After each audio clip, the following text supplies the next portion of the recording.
The IRS just released its new tax brackets and rates for the upcoming filing year, and these numbers determine how much of your income goes to taxes. Here to break down the big changes you need to know this tax season is senior correspondent Kerry Hannon. So Kerry, let's start with the basics here. What should taxpayers know about the new brackets and the rates?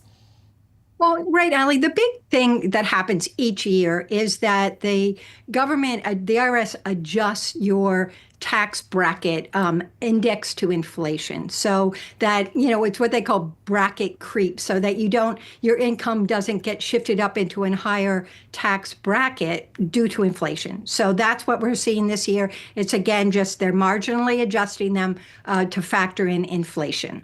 Got it. So if someone earns the same amount of money in 2024 and 2025, what kind of difference will they see when they file next year? Is there any difference at all? Yeah, interestingly enough, you may actually end up paying slightly less because if you earned the same amount in 2024 and 2025, due to this adjustment in the inflation index, the new brackets, and they bumped up that standard deduction. So you may actually pay a little bit less. And what about the tax picture for retirees? How is that changing? Yeah, so this was kind of the big thing that came through in the new tax bill, is that seniors, if you're 65 or older, get a temporary $6,000 tax deduction in addition to the standard deduction for 2025, 2026, 27, and 2028. So it's just a short time, and this is phased out on your income level. So I think it's individuals are at 75,000 and couples at 150,000. That 6,000 gets, so that's a maximum of 6,000 for that. So that's one bump that retirees can look forward to. Now, the state and local tax deduction, also known as SALT, that jumped from $10,000 to $40,000 this year. Why does that matter, and who stands to benefit most?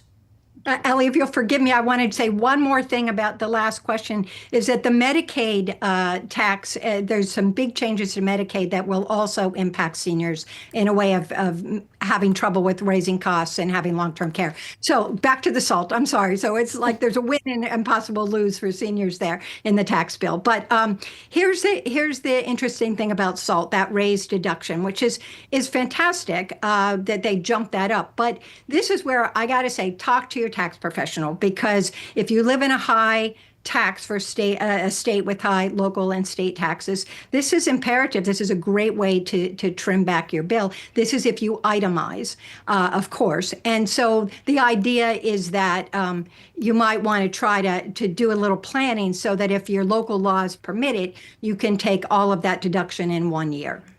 And finally, Kerry, we hear tax advisors talk about bunching deductions. What does that mean? What is bunching, and how can it help people maximize their tax savings?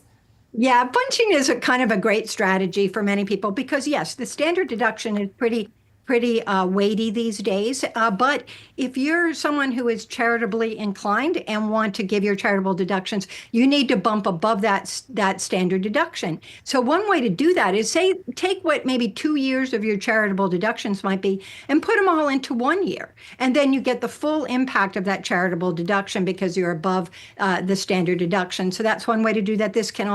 Bunching can also help with medical expenses as well, to kind of get you above that certain percentage that needs to be surpassed in order to be able to write off those expenses beyond the standard deduction. Well, Kerry, great insights, everything we needed to know about new taxes. Thanks so much. Thanks, Allie.